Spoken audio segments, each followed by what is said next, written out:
我们要跟世界各地的莲友们来报告一件事情啊，广化法师已经不在了，他已经往生了。但是他的文选里面有一篇念佛好处的证明，非常好的，是一个在家居士刘义清他所发生的事情。在1990年4月12号的晚上，尤其是练气功啊，却走火入魔了。心里有人对他说话，问他说：“你愿不愿意给人治病呢？”又说他是达摩祖师。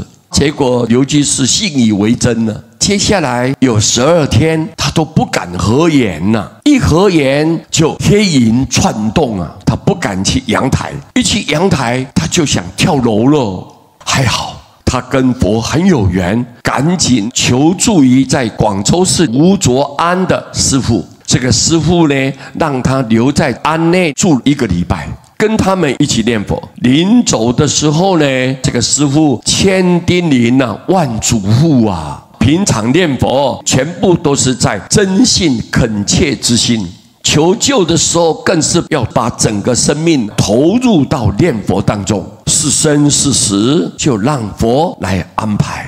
他回家的当天晚上，刘居士上香以后呢，就坐在客厅念佛了。刚念了不到5分钟啊，眼前就出现4到5个头很大像脸盆一样的鬼啊，手拿着锁链要来绑他。这个时候刘居士就拼命的念阿弥陀佛，大头鬼连连后退了。大约念了10分钟，阳台就出现韦陀菩萨，手按着宝杵啊，和寺院的菩萨像是一模一样的。这个时候刘居士仍然拼命的念佛，不到2分钟，什么也不见了。他深深的感受到念佛的功德威力不可思议，所以从那一天以后，他就开始吃素了，每天念佛，每月都放生1次。再没有发生同样的事情，多年的头疼啊、胃疼啊，就不药而愈了。所以他把这一段很深的感受写在这一篇文章里面。结果广化老法师他是一个德高望重的高僧大德，持戒非常严谨，让大家都很佩服、很敬重的一位修行人。